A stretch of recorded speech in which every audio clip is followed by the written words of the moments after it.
All right, I need you to do me a big favor and give it up for your moderator. You may know him from Lucasfilm, Walt Disney World, or the New York Comic-Con main stage. Our resident DeLorean time machine expert, Elliot Hansen. What's happening, New York Comic-Con?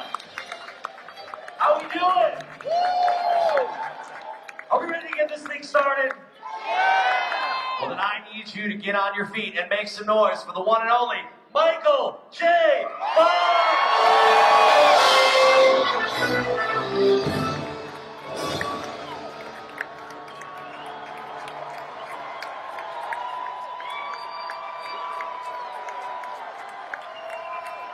And Christopher Lloyd!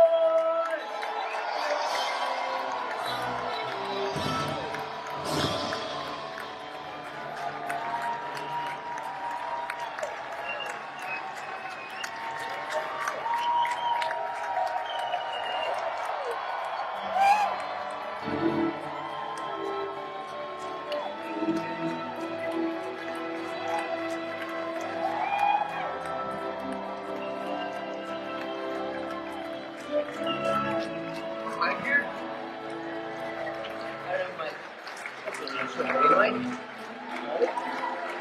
Well, gentlemen.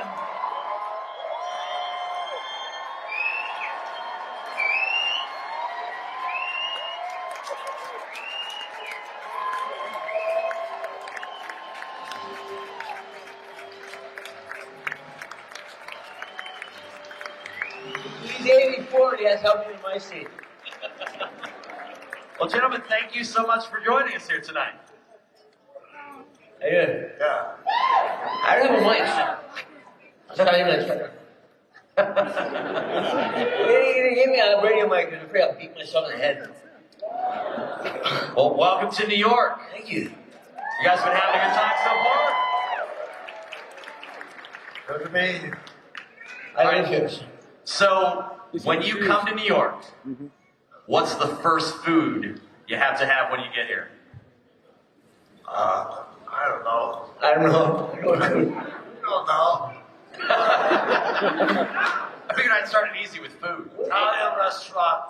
It's called Salamiera or something like that above I Columbus. saw that. And 64th Street. Across from Lincoln Center, kind of. Cut, sprint. All right, thank you so much for coming, everybody. We'll see you. I live in New York, so I have kind of peace. But there's always places that neighborhood places are really great. There's a place near me called Vico, and I'm doing it. Vico Lani. It's a great balsamic chicken. All right. So we're going with Italian, so that's good to know. So, Chris, tell me about the first time that you guys met. First time we guys met. Was it the first day of shooting? Yeah, first day of shooting. You were out. I think you were literally out beside the door and said, "Here's Chris. This is Mike. Go." Amazing. Yeah. You go, what the hell is it? Crazy. And I'm dining. It was really that crazy. I don't know many of you know him. I was at school, but there's another actor who was playing Marty for 5 weeks, and then they brought me in last minute, threw me in some stuff. Said weird stuff happened. They wanted me to wear Converse, and they said, "What shoes you want to wear?" I said, "These are good," and it started a whole revolution. I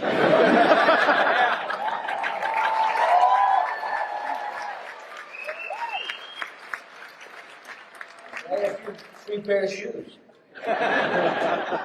Those are Air Nikes are worth $500,000 each. But it's been a cool ride.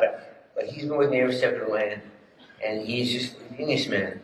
He's the best part of doing this movie is working with Chris, and it remains to this day the best part of talking about this movie is to be with Chris.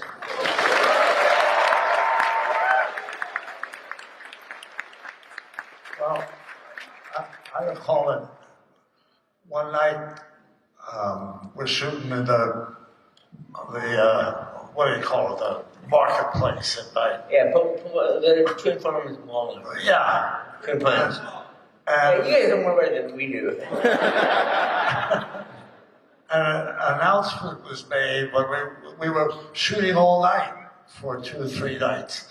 And an announcement came up to everybody before we broke for lunch, which was like 1 o'clock in the morning, that we were all together at some spot, that there were announcements to be made. They were hiding me in a trailer. And Spielberg was there, Bob Zemeckis, all the suits and shirts and Kennedy everything. Marshall. Kennedy Marshall. Who? Kennedy Marshall.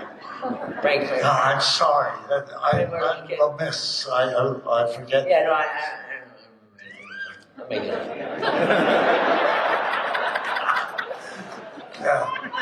And the announcement at 1 o'clock in the morning after shooting for 6 weeks was that the actor playing Marty would no longer be playing Marty.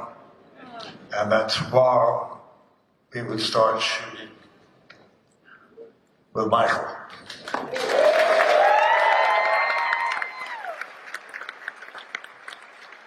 And I didn't know Michael, other than hearing about him, and 6 weeks of shooting, and they're going to change, And I felt that I barely made it through the 6 weeks each word, and now I was going to have to do it again. I thought, how can I ever get that going again? You know what I mean? There was immediate chemistry, as they say. Well, you were amazing. You did this, like I said, I was doing nothing. It was Family Ties. And they came to me and said that there was this whole drama that I got on that I didn't know anything about. And they'd gone to Gary Goldberg at Family Ties 6 weeks ago, asked if I could do the movie, and he didn't even tell me about it because I couldn't do it. And Meredith got pregnant, and that solved a lot of things. And so I always had this time. So Gary Goldberg said, you can do it, but you have to do Family Ties in the daytime and Back to the Future at night. So I said, no problem. It's funny, now I'm going to risk trying, because I tell the story. But my mother passed away 2 weeks ago. Yeah, I thought I was going to do it. But she said to me, and I called her, and I told her I was 23 years old. I called her up, and she was in Canada. I said, they bought me this new Steven Spielberg movie, but I have to do it at night and do Family Ties at daytime. She said, absolutely not. I'm not doing it. And I said, what? She said, me too tired. I said, Mom, I lived through this kind of tired. It's going to be okay. But this is the same. My mother thought, I went to the stage about 2 weeks ago. My mother thought that it was a bad idea for me to do Back to the Future. But she loved the movie, but she's so worried that I would get tired. I got tired. But you get back to the thing. So now I'm all of a sudden, I'm like, bam, from a Friday, Gary telling me about it. It's like the next week, 3 days later, I'm on a parking lot Pomona at 2 in the morning with this guy doing you put the time machine out the Lloyd.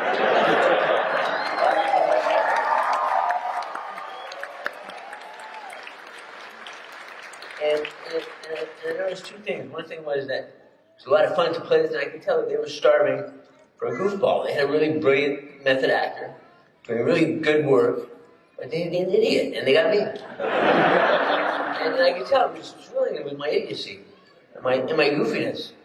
And the other thing I noticed was Chris was a genius at I'm sorry, you get a word in. They did not come here to see me. But Chris was genius at becoming acting and laying the pipe or doing the exposition. It's seen in every TV show you watch. They say, Burgundy had the weapon and he brought it to the thing. And he goes, he had the weapon. It's all exposition because it's boring to get out. You have to get the information and tell the story. And no actor wants to do exposition because it's boring. But this guy is the king of exposition. You're gonna go, and then there's a lot, And the freaking thing is, he can retain it all. Because he's so good at it, and he's so brilliantly entertaining. And I just went, wow, not only am I, this is a cool thing that happened to me, but I gotta watch my ass, because this guy will blow me off the screen. And he did, literally and figuratively.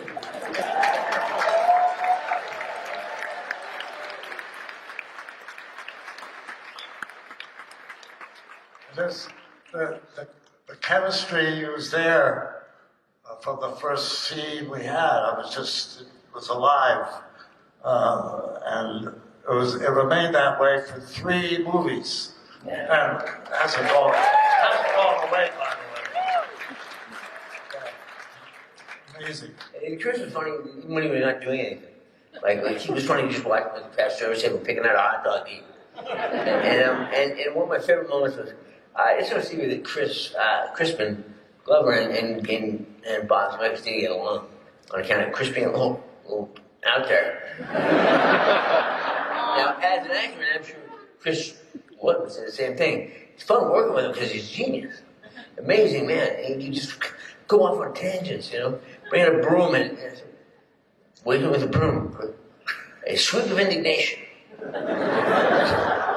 Works for me. I find it very entertaining. But Bob had a hard time because these elaborately set up shots. And they literally had to build like pathways for Crispin to walk in. And so I walk out one time on my trailer, and Crispin and Bob are arguing outside the trailers. And then Chris's trailer door opens.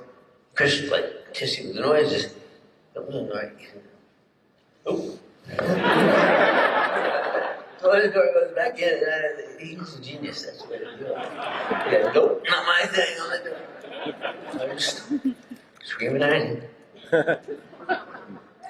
All right, so I reached out to some of the folks that I know, and they sent in some questions. And one of those persons is Kevin Pike, who helped build the DeLorean time machine. He was curious as to what each of you thought when you saw the DeLorean for the first time.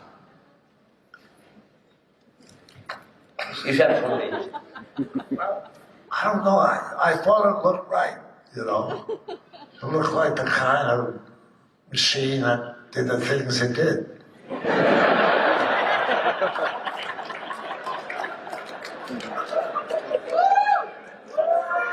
3 movies, man.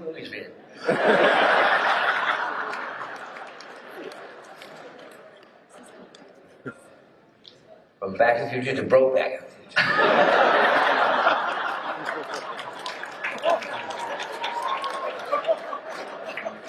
I haven't seen it, I had to tell this story. We haven't seen each other that much. I saw this thing the other night. I was in a hotel in Vancouver, and I had the TV on, and I fell asleep, and I clicked the clicker. I clicker, that's me, I'm 80 years old. The clicker, and this thing came on. I could only hear it, I couldn't see it. And it would sound like this, like, Doc is very drunk. He wanders into the street, and Biff shoots at him. And Marty, angry, what am I listening to? And I realized it was the enhanced for visually handicapped people or whatever. But it was, they described it in the movie. I thought I was going insane. And then I was making up dollars and Marty's still in that stupid pink suit. and it was true, but you were described very well.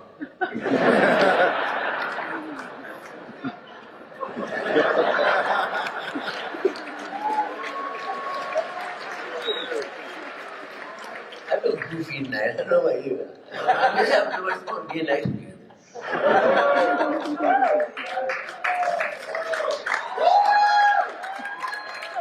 Was that right? What? I don't know. Chemistry, just keep the hand over there. We're doing fine.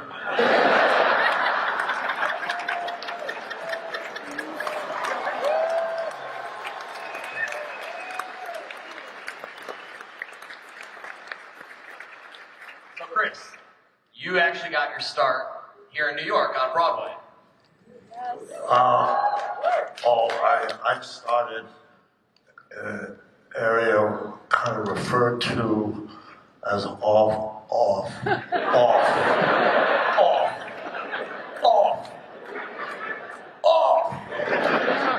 Broadway. Secaucus. But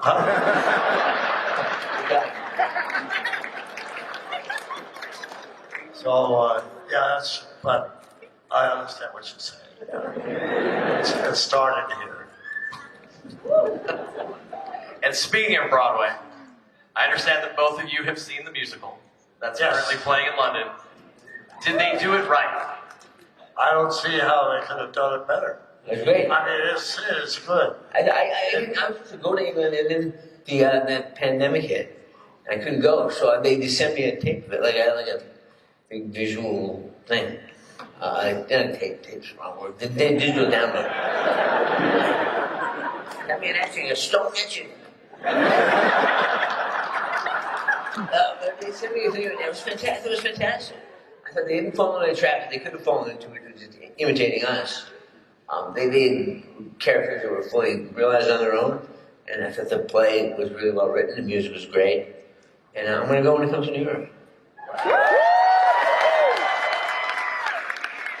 Well, I hear you might be able to do that next summer, so Yeah. you'll have to come back to New York. I think we get free tickets. I think we get free tickets. We're going to make a goddamn cent off the residents. So. I hear they haven't cast the Marty and Doc yet, so there are auditions probably coming up. Well, Marty, Doc, Chris just will play it. I can only play Doc.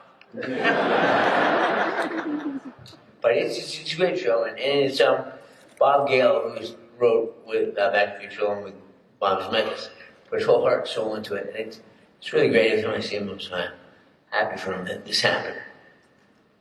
Wonderful.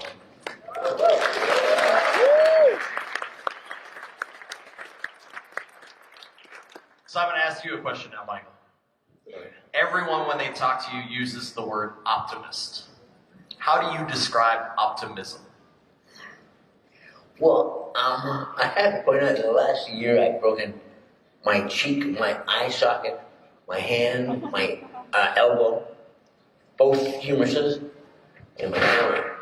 So it's right. Optimism is rocking for me. I say I had a rough year getting beat up. But that was really cool because it made me realize that the thing I wrote in my book that I like to plug my book, but I got 4 of them, so if you like one of them, fine. But I did this whole book about having all these tough things happen to me, and how do I reconcile my optimism with that? And I realized that with gratitude, optimism is sustainable. If you can find something to be grateful for, in anything, if you can find something, you say, well, that's good. There's a wall of shit coming down on me, but this is good. And if you can do that, then life is an optimistic situation. And you can it'll always get better.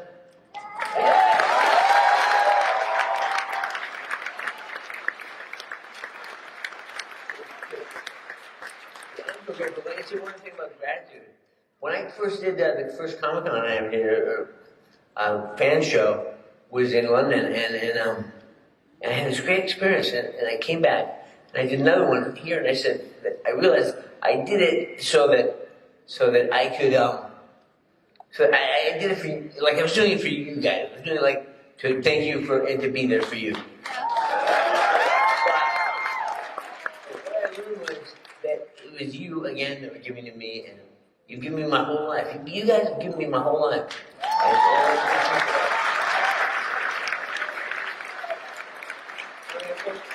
When he comes up to the photo line and shows you my face on your ass tattooed, I go, how good did it get? What is not to be grateful for or optimistic?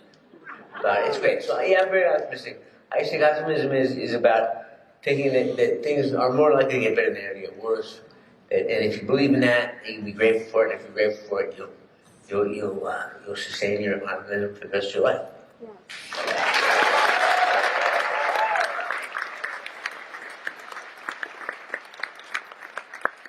I love that. That's going to be my takeaway. Most likely to get better than get worse. That's going to be my takeaway from this weekend. So The thank hair you. isn't coming back.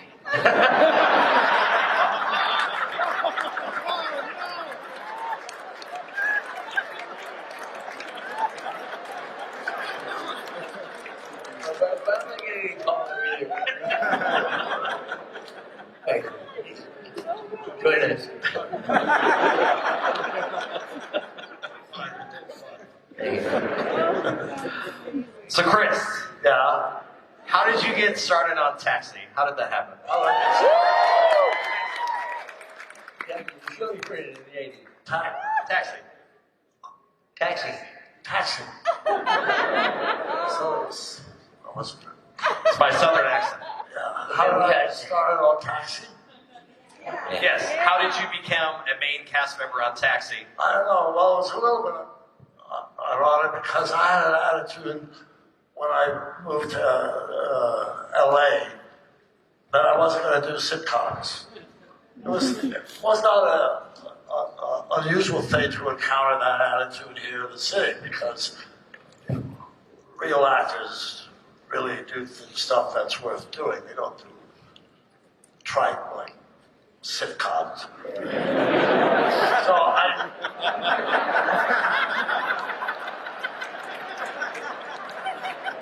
I got over, but thanks for the money. Huh? Boy, I tell you, no, never mind. But so when I went out to LA, I even told my new agent in LA that I didn't want to do sitcoms. So months went by, and once in a while he'd set me up for one and say, you should just, just to meet the people. And then eventually I was set up to meet the people for Taxi. And I got all dressed up as Jim? as Jim. You're looking at him like he was in Taxi. That was Danny DeVito. It's coming through. It's there, it's still there. And so I got my costume with a jacket with a peace emblem and all that 60s wardrobe stuff. And I went, and when I was finished, they said, bring that to rehearsal. So where would it come in? So that's how that started. But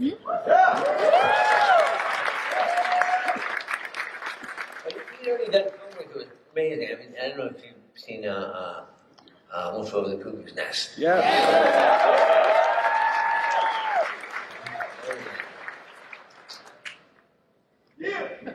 I didn't want to do TV either. I didn't want to do TV either, but starvation will make you like me.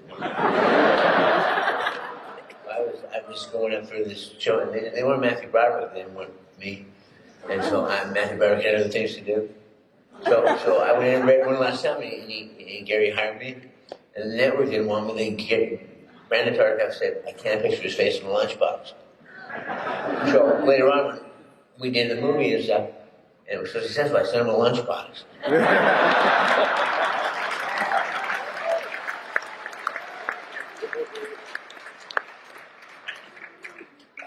But you read Taxi. Check it out. You should check out Taxi. Really good. But what's cool is Jim was, people think, because Chris did the Chris thing, when he does it as Chris, it's just that kind of like cool thinking and all kind of all that happening as he goes along. He did that in Taxi, he did it back in Future, similar characters, but very different. Very different. And it's amazing that you created two wholly different human beings. They're so nuts, but so great. And I mean, it's just so cool to know you. Yeah.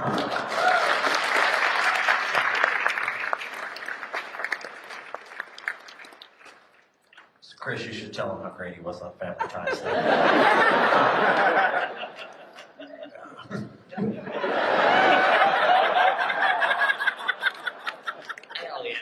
I'm gone. That's right. And you know Dennis Leary? You know Dennis Leary? Yeah. Dennis is a show that rescued me. And it was a great show. And it never had any awards or had anything. And I always give Dennis a hard time because he's always busting somebody else's balls. So I said to him one day, I said, no. He asked me if I'd be in the show, and I said, you don't want me on your show. So I'll come on your show, and I'll win an Emmy, and it's the only Emmy that your show will win. And he would piss me, because the show was great. And we always said, she have a million Emmys. So the fact that I had an Emmy and he didn't have one was so stupid. But it didn't make it any easier for him when I got one.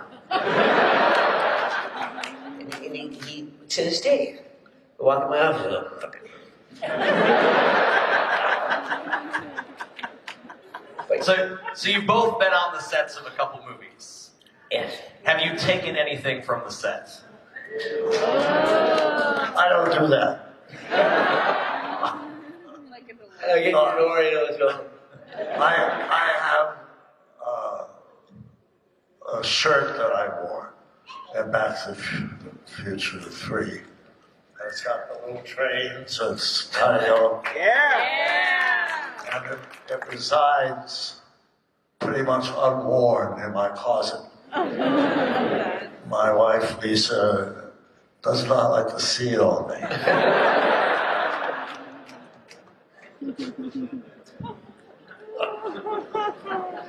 So what you're saying is everyone out there that has a certified shirt, that's not the shirt because it's in your closet.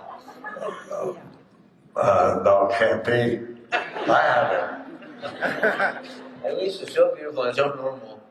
And this is a great person. I don't know how, like my wife, I don't know how they put up with this. All right, so I'm going through all these questions everybody's sending me. It's amazing. People apparently want to ask y'all questions. So I don't know if I took anything from the set. I suddenly have all these new Instagram followers. So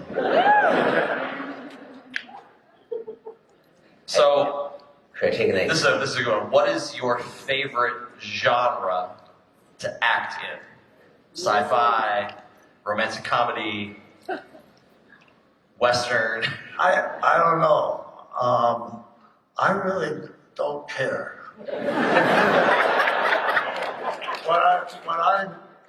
Whatever genre it's in, whether it's comedy, tragedy, tragic comedy, or whatever, if the role kind of turns me on, that's the reason to do it.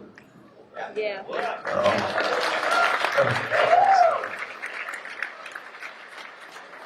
Well, you do transcend as a genre, though, because you play real human beings in whatever situation it is, unless you're not playing a human being, because you've done a few times like a few kind of robots and cartoons and stuff. But you're always believable, you're always great. Always like someone said today in the line, said Buckaroo Banzai. Buckaroo Banzai. The coolest reference I heard all day was Buckaroo Banzai is amazing, and Roger Rabbit, all these great films.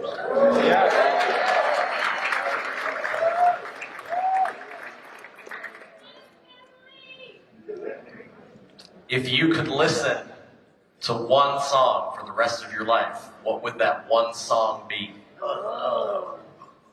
If you could listen to one song. One song. Only one song, what would that Boy, we're getting personal. What would it be? Trying to be good. I'm pretty sure you've walked down I have a feeling that's not it. I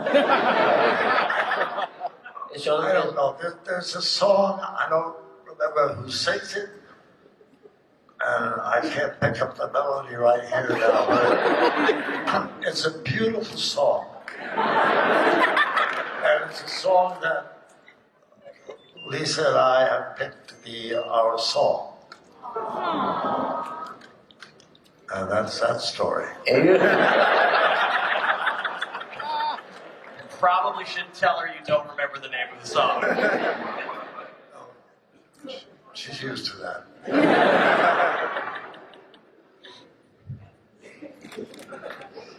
I love this. Great. What was the favorite scene in Back to the Future that you were in together? I mean, what was not? My favorite scene. I mean, a scene that kind of remember that Back to the Future 3, when they discover that Doc is doing his stuff in this barn, right? Yeah. And he's invented this enormous machine that creates ice. Yeah. Right. And it's a scene that maybe opens on me doing something, and the ice machine is turned on, steam comes out, and whistles blow, the whole thing. And then the train comes, right? It's popcorn. And I think you're looking out the window at the train. Anyway, we do a long take. And then finally, in the midst of all this stuff, to have a train passing by in camera frame and the ice machine, all that, takes a lot of coordination and timing. And at the end of that scene, a little piece of ice comes out in a cup. And I had Baked to the future. and I had a line. You had a line? I had a line somewhere, a short line. I never remember. But for some reason, on a take, I couldn't remember the line. What was hard about that was that So everything I described to you had to be done all over again. About an hour later. it made you these That long, was not a fun moment. you're not kidding, long scenes like trains would go by and horses would go by and people would like fall off and catch on fire and like, hang from things. And then like here I would create a line and that's it. The whole thing again. Like $50,000 or something. Crazy. But by that point, they could fire us. I feel like the favorite scenes, because my favorite scene to do with Chris was, and the whole thing, my favorite scene in the movie with Chris was actually a few scenes. Everything from when I showed up at his doorstep in 1955 through to when we were in the room and he had, here's the cruelty of this design. And they're like this giant, like thing with a car goes through and hit the thing and blows up. But that's when like I pulled the thing, man. I came here a time machine that you invented. And like you did that whole riff about it. Who was the president? Who's vice president? Jerry Lewis? I was just gonna go, I'm the president of genius. I'm the president of like a brilliant guy who's gonna go wherever he's gonna go. And all I had to do was to just react. Just take it in and let it wash over me. And I would be brilliant. Because that was the whole thing, was just to be with Chris, just let him be Chris and enjoy it. And as an actor, there's no better gift than to work with somebody who is that good. I mean, like you can imagine, I'm a 23-year-old guy, we're going to guy this friggin' good. Like really good. And it was thrilling. And then the rest of the movie was all the same. Anytime I had a chance to work with him, I knew that was gonna be a good day. Any chance I had to work with Crispin, it was gonna be fun, but weird.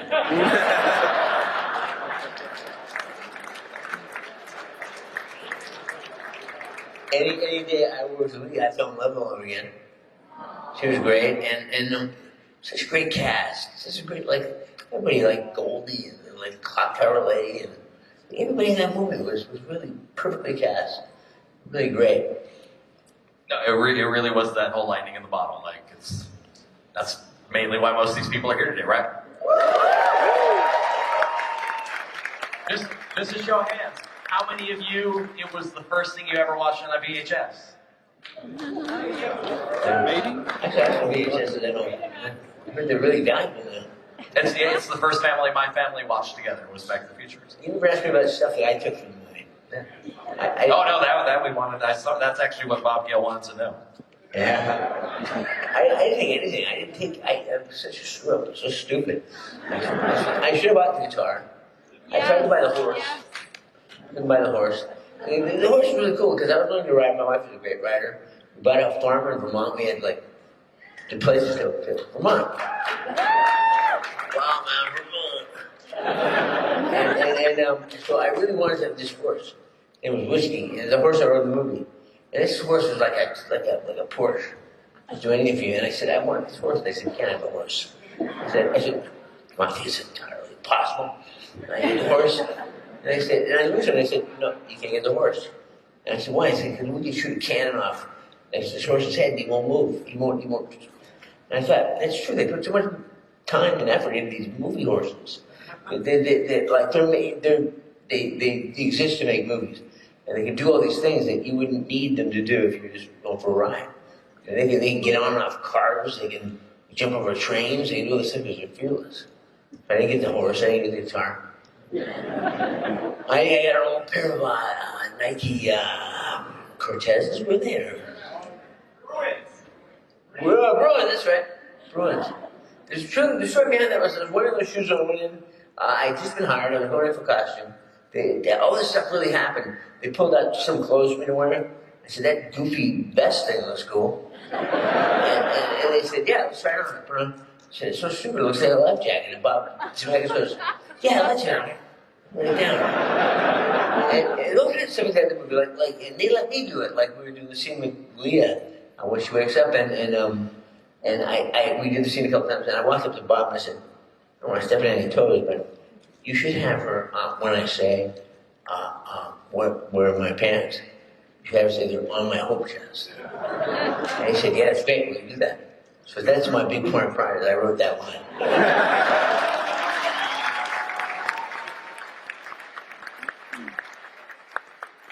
So I got that going for me, which is nice. So some people don't know, you actually learned to play guitar for the film. Well, look at this, bring up a short point. I learned to play guitar as a teenager, because that's what I did. I wanted to be a rock star. I wanted to be like a TV star, a movie star. I didn't think it was possible. And I thought you get more chicks as a rock star. So I played guitar, and then when they asked me to do the movie, I said he's skateboarding, guitar playing, girl chasing, idiot. And that was all me. And so I knew it was the right thing for me to do. But when I did the solo and Johnny Be Good, I finger synced it, because they already recorded it. So I finger synced it, and then when I said to the editor, take advantage of that, because anytime he cut to me, I'll be playing the right notes. And he did, and I was really proud of that when I watched the movie. I moved it from B flat to B, because B flat's so weird. And but that's what I did, and so I was so proud of that.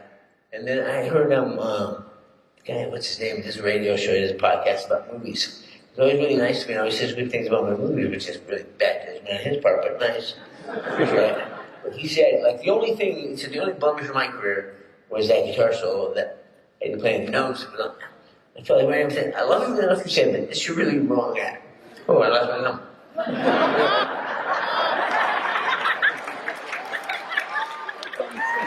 I just got told.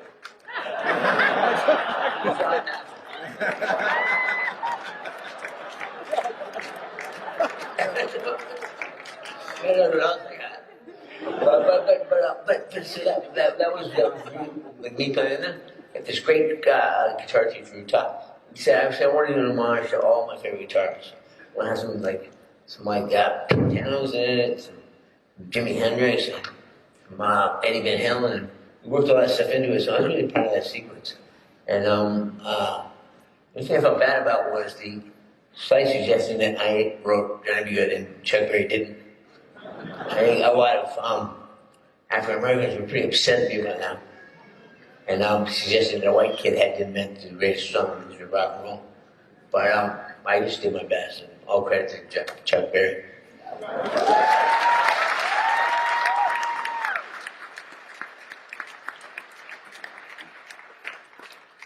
Was there any performance that inspired both of you to become actors?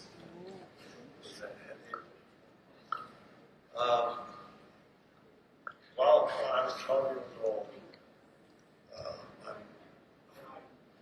I'm sorry. I know, he gets the two lavalier mics and they give you the sick mic. That was 3 years of my life. To start over, when I was 12 years old, my mother was going to go see Hamlet, Laurence Olivier's Hamlet. Hamlet, and a movie, of course, and here in the city. And she didn't know whether to take me because she wasn't sure I was mature enough, or old enough to understand what was happening. Because it's Shakespeare, and it was kind of deep, you know. But she took me, and I was blown away. I went out, I got the record, the 78, what is it, 78 records at the time, and I kind of memorized speeches and just got into it. So that was kind of a performance and a theater piece that really hit home. I don't know if people know this, but Chris is still a brilliant Shakespearean actor. He did King Lear 2 years ago in what was it? What's the name of town? In the Berkshires. The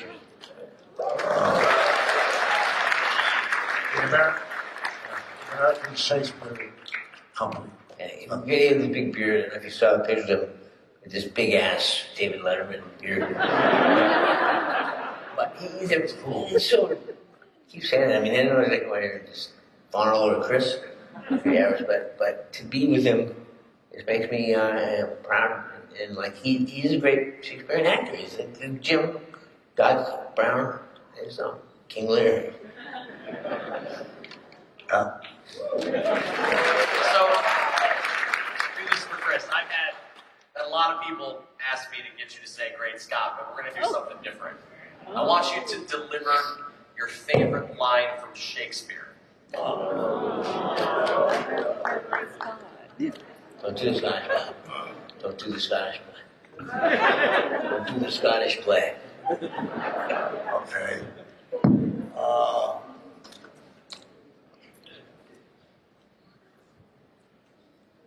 Now is the winter of our discontent, made a glorious summer by this sun of dawn.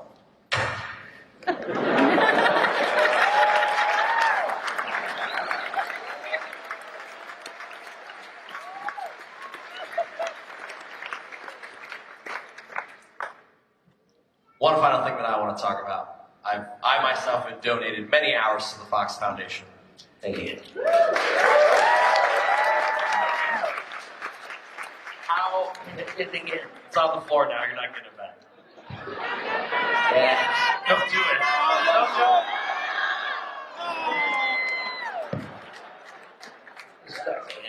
I keep thinking you're losing your teeth. Fine. So how does that come to be? How does that get started?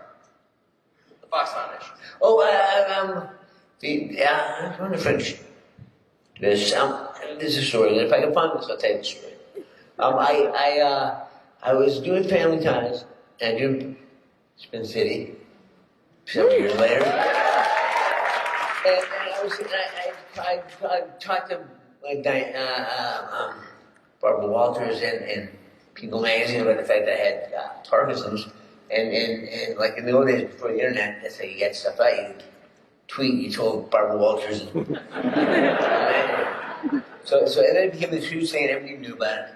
And which was my design, but I didn't know that they would act the way they did, would react the way they did, which was just total empathy, total curiosity, and then the zeal to help me and help people with Parkinson's. And I found that there's a whole community of people, like young people in my age, 30, 35, 40. I was having this old person's disease that was sitting on that chair or trying to get in the elevator before you, really slowing you down and pissing you off. Those people had Parkinson's. And it was their life, and it was now my life. So I wanted to understand it more, and I wanted to help.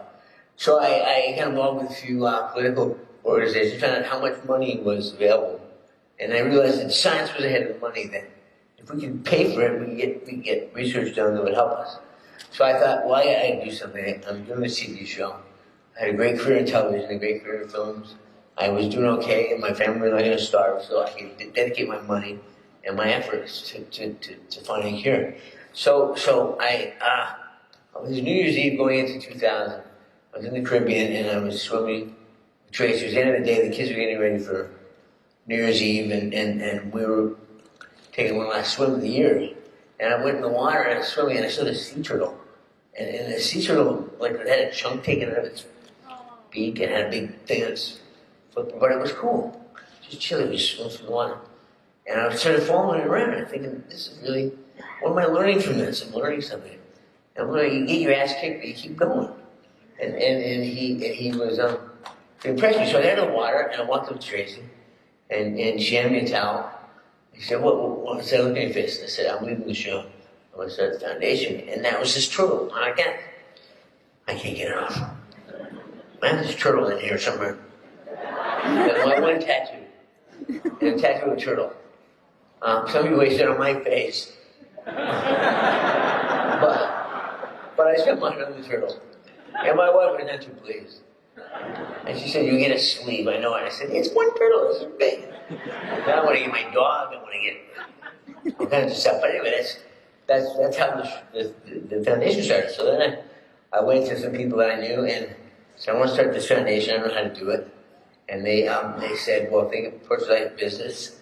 So I approached it like a business and said, like, I don't want to have a big endowment. I don't want to pile of money and ditch it out. I want to put money straight into research. And now, 20 years later, we are the biggest Parkinson's foundation in the world. We've raised over $1.5 billion.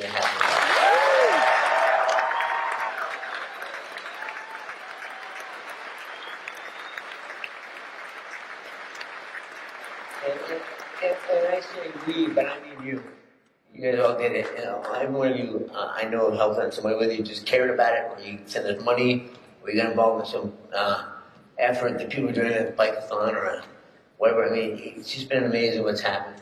And it's totally humbled me and totally made me realize that whatever else happened in my life, the best thing that happened in my life was this thing. It's like Parkinson's is a gift. I've said to people it's a gift.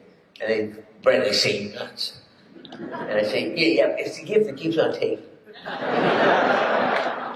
But it's a gift, and I wouldn't change it for anything. I mean, the fact that I'm in this position to help people, and they've helped me, and people like Chris have been there a lot for me. You've helped out a lot. So many of you have, and it's not about what I have. It's about what I've been given in terms of the voice to get this done and help people out. I mean, there are a million things. Cancer, all this stuff, we need to find answers to all of it. So if we go with what we know best, help there, and then help other people if they ask you to, or you get an opportunity to. That's what we're all here for, is help each other out.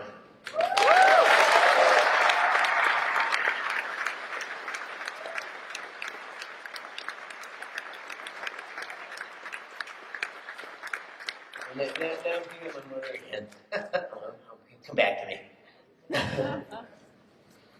So, final advice to everyone out there in the audience. Like the one thing you're going to leave them with before we walk off stage, that little nugget of truth. No pressure. Got to use the microphone. I have to quote what was said once in a movie. The future is what you make it.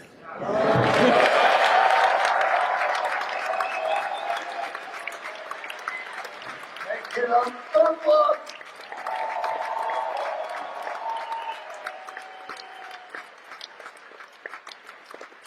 You got to set that bar kind of high for you. My favorite one in any movie, and there's nothing deep or valuable in it, it's just funny. And my favorite movie is Dr. Strangelove. And my favorite line of Dr. Strangelove is, you can't fight in here, this is a war room. That's all, you can't fight in here, it's a war room, man. So it's all nuts, so just suck in your breath and go ahead, carry on.